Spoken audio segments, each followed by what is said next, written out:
This is the inside of the Elddis Aspire 265. If I firstly move to the main control panel, I can turn the 12 volt on the red button just here, just by holding it in.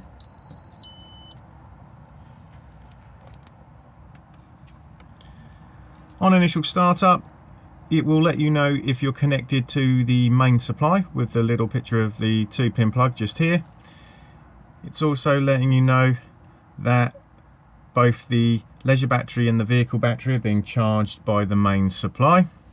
It's giving us an external temperature just here, the time, the condition of the leisure battery just here, and how much water is in the fresh water tank. If I now move down to the buttons, this one here will let you know the condition of both the vehicle battery and the leisure battery with voltage readings just here. This one will let you know how much water is in the fresh tank. The program button allows you to change settings, so if I now just hold that in, you'll see we can then go in and we can then use the arrows, so we can literally set the clock if we want to, or we can go and change multiple items in the system menu. To get into it, just press program just here, and you'll see firstly, regardless of if you're changing the clock or anything, it will always let you do the clock as well in the program as well, and it's just arrows up and down to select the time. You can set a wake up alarm if you want to.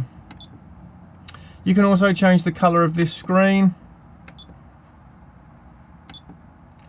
You can also change the brightness of the screen as well.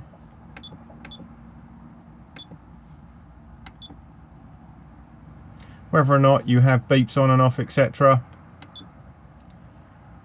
You can alter the external temperature, so if the thermostat is saying that it's like it is at the moment, that it's 10 degrees outside, but you know that it's say 14, you can slightly adjust it. You can also alter the voltage of the batteries. These have all been set up by the workshop. And then literally save yes or no.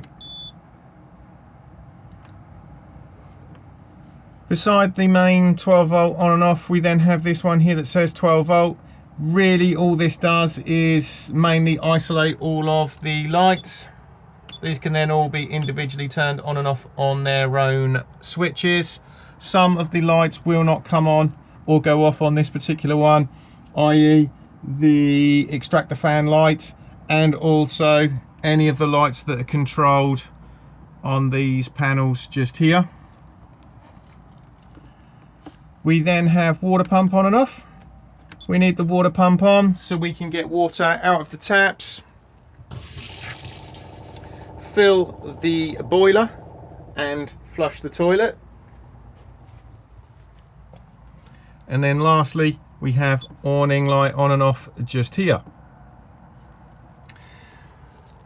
With these particular light buttons, and you have another one at the rear of the motorhome as well, any of these particular lights that are controlled by these particular buttons are dimmable, so it's just a matter of just holding it down and you can see that they'll brighten up and dim back down again.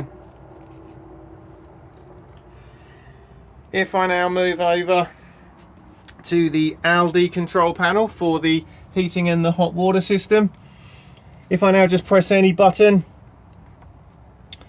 you'll see that we have the internal temperature of the motorhome, and as you can see, as I start pressing the arrows, icons will begin to flash. So at the moment the system is fully off. So if I now press the button, you'll see that the off is flashing, and if I now press the on button just up here, the system will then turn on. So that's now the system ready to go, as it were. Regardless of whatever power source you're using, whether it's gas or main supply, if there is water in the boiler and you turn the system on, it will automatically start to heat the hot water up. Next icon is the thermostat for the heating. So literally plus and minus, pick whatever temperature you would like it inside the motorhome, and as you can see it will drop all the way down to 5 degrees for frost protection and go all the way up to 30 degrees.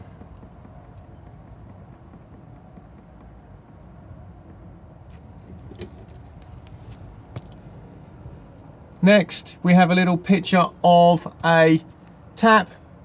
This is the hot water boost facility. So as I said, as soon as you turn the system on and there's water in the boiler, it will start to heat it up. But what you can do is activate this by hitting on, and it will then boost the water. This is very handy if there's going to be more than one of you having showers in quick succession of each other, or if you just want hot water very quickly. If you do perform the boost and the heating is running, it will turn the heating off as it needs to use that extra power. So even though I've now turned the system on, nothing is actually happening at the moment because we haven't given the control panel a power source yet. So if you want to run the system on gas, come to this little picture of the flame. You'll see that it's off at the moment, and then again just hit on, and now you'll see that the system is on.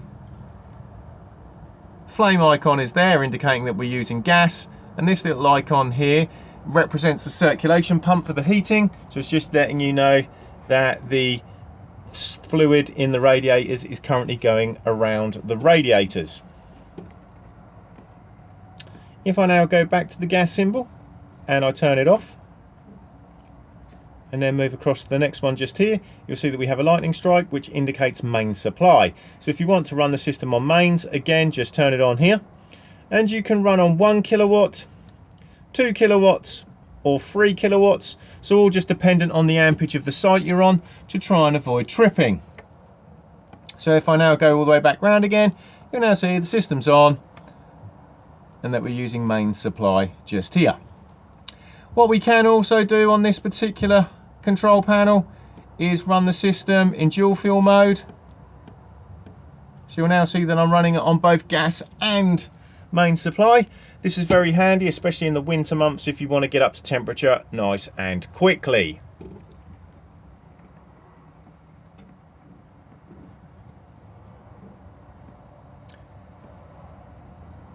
And then we come back to the beginning again. You can make this a lot more complicated if you want to. You can set timers, etc. I always suggest, if you are going to do this, to read the instruction manual. But if I now come down to this icon just here and I hit plus, it will open up a sub menu, and then you can set your timers, etc. along the bottom just here. I always, like I said, suggest that you do read the manual if you are going to do this, because it is a lot more complicated.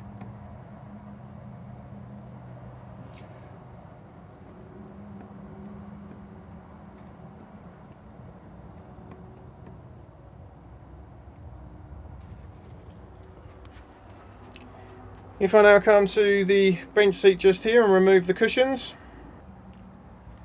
and I now lift up, you'll see that we have plenty of storage underneath here, and then we also have the battery charger just here. So this is what's charging both the vehicle battery and the leisure battery from the main supply. And then we have the 12-volt fuses just here, so if anything is not working on 12 volt, just check to see if you've blown a fuse.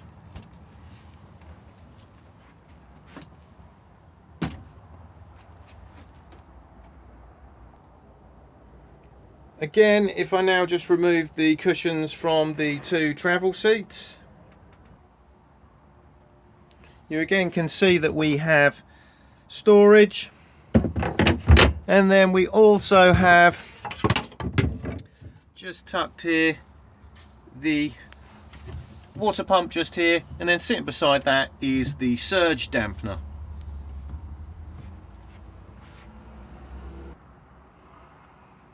Tucked underneath the driver's seat is a fan heater.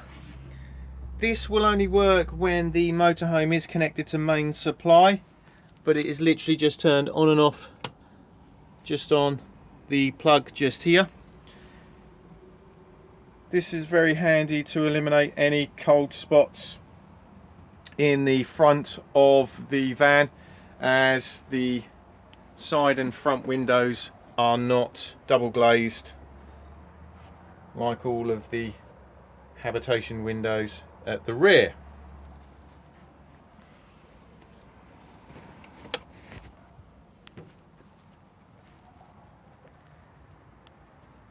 Thetford fridge freezer just here, so on and off just on the button here.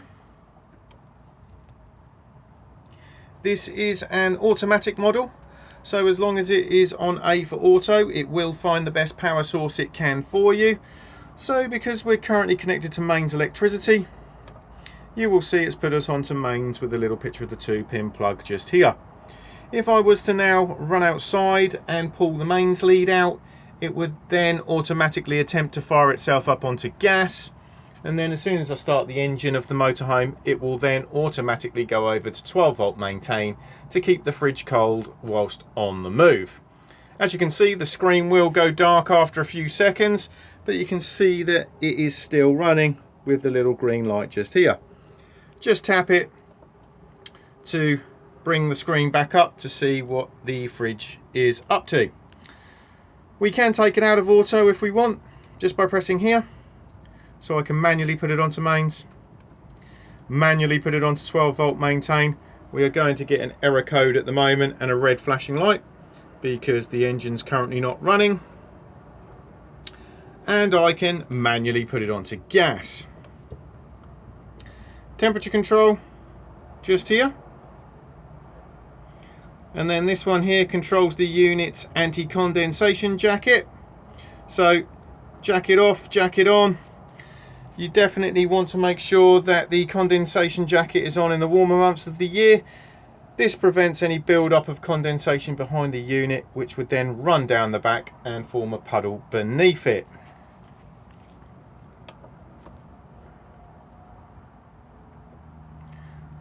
But I find auto is the easiest option to have it on. Freezer compartment at the top, and then we have the large fridge at the bottom, and because it is very large, you will find that there is an additional travel catch just here. Directly beneath the fridge, you will find the main strip switches. So we've got the individual MCBs, the main RCD just there, and then we also have the test button just here. So if anything's not working on main supply, just check to see if you have blown a fuse. You'll also find the gas isolation tap for the fridge just there, and usually wherever there's a gas appliance, you will usually find a gas isolation tap in close proximity. All in the on position, and quite frankly they can stay like that. I always say if you do smell gas in the van, go to the source and turn off the gas bottle.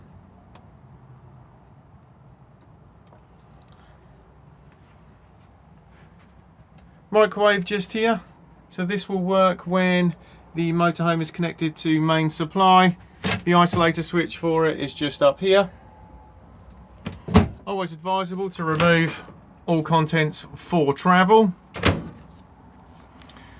Then as you can see, we have power settings just here, very handy if you're on a low amp site. Defrost settings, quick start, stop, etc. just here, timer set. Directly beneath that is the extractor fan. So we have 2 fan speeds, and then we have lights. Hob just here. Electric hot plate, like the microwave, will work when the motorhome is connected to main supply, and it operates just here, and the red light comes on to let you know it's in operation. With the gas burners, it's just a matter of pushing in, twisting, and then coming down to the igniter just here.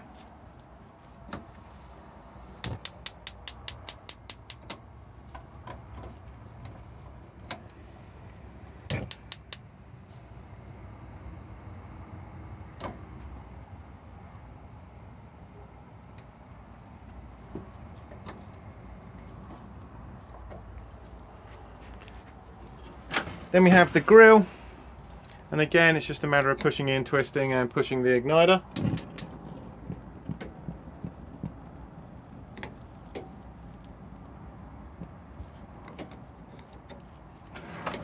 And then the oven.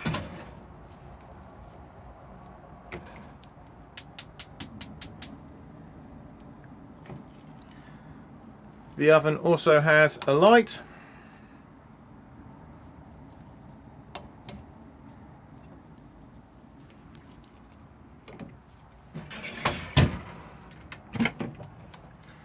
Storage beneath the oven, and again you'll also find the gas isolation taps for it just here, so the oven and the hob.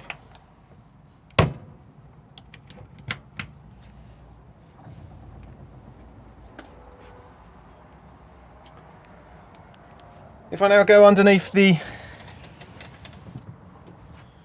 rear bed, you'll see again we have storage, but we also have the location of the Aldi boiler. So to drain the boiler down for winterization, firstly make sure that you've turned off the water pump,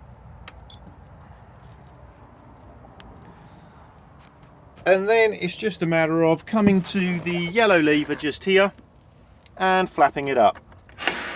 This will then release the valve and all the water will drop out of the boiler underneath the motorhome at that point there.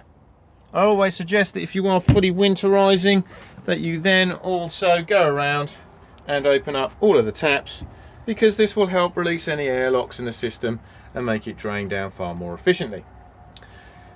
When it comes to refilling the boiler, close all the taps,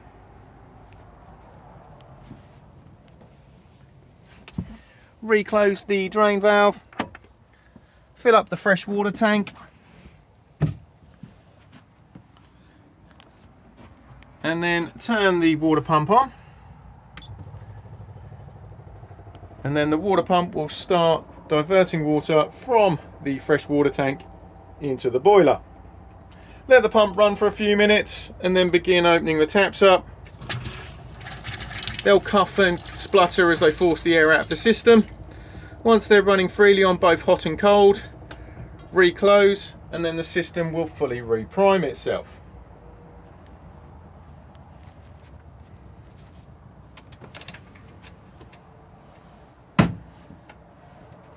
In the wardrobe you will find the header tank for the Aldi heating. So all you need to do is just make sure that the fluid level is between the minimum and the maximum. Always take your reading once the heating is up to temperature, as it will expand in the tank. If it does need topping up, you can do this yourself.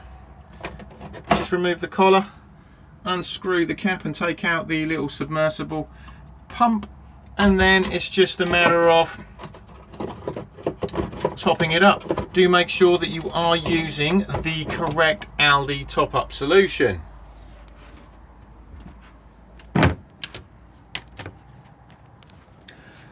Above my head here is the Omnivent fan. To use this, just wind the roof vent open, and then we have middle button to turn the unit on, and then we have arrows out for extraction and arrows in for cooling, and it's variable fan speed just by pressing.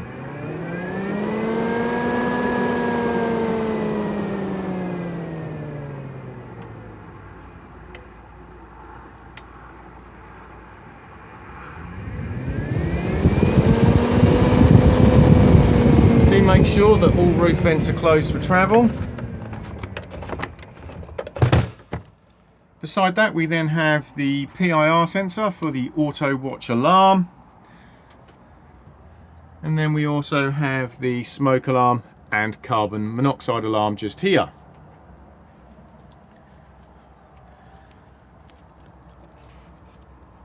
TV aerial fly lead point just here, then we have 12 volt and mains socket just there, and then we also have TV points just at this point here as well.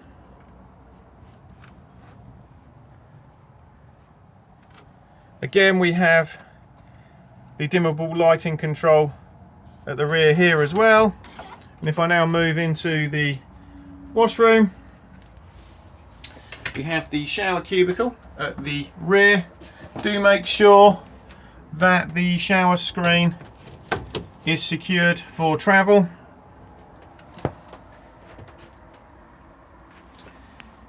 Heated towel rail just here, and then we have the basin, and then the Dometic toilet. So to open to the cassette, just pull this grey part out like so, and then it is push to flush just here. It will indicate to you when the cassette is half full and full, and it will also let you know if the cassette has been incorrectly inserted. You can ignore this one here. This would be if the toilet had a separate header tank, but with this one it flushes directly from the main fresh tank. Do make sure that this has been closed again, because if it hasn't and you try to remove the cassette from the outside, it will not come out. So if you do feel resistance, just make sure that nobody has left this open.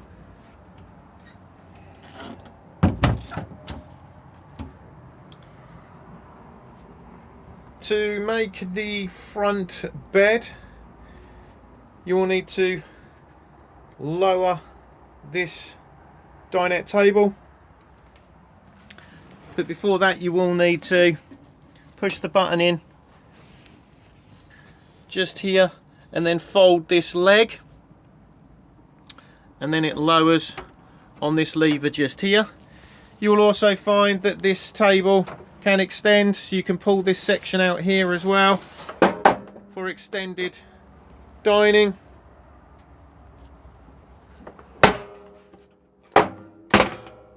And then it just slides back underneath. It can be fully secured as well,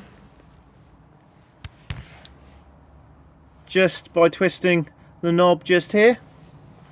So if I now just lower the table down,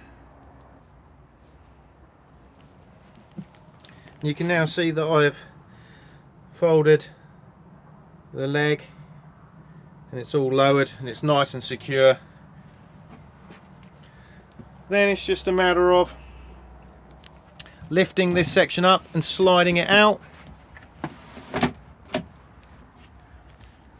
and then it's then just a matter of arranging the cushions with the infills. So as you can now see, you've got the two grey infill cushions just here. This cushion has stayed in exactly the same position it always was. I've then just slid the base cushion for the bench seat just across, and then the back cushion just here, and then we have this other small infill cushion just here.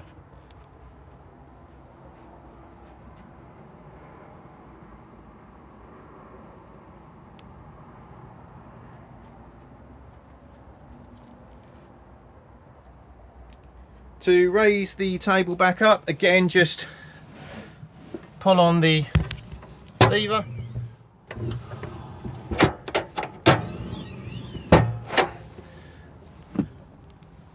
and then again you can then drop this support leg back down again. This can also be removed on the quick release just here as well if required. Both passenger and driver seats swivel round, and they swivel round just on the grey lever. You can then adjust it backwards and forwards just here. They're also both height adjustable just on the side lead levers just here. And then we also have the captain's armrests as well, which again are adjustable. And then we have the usual back adjust as well.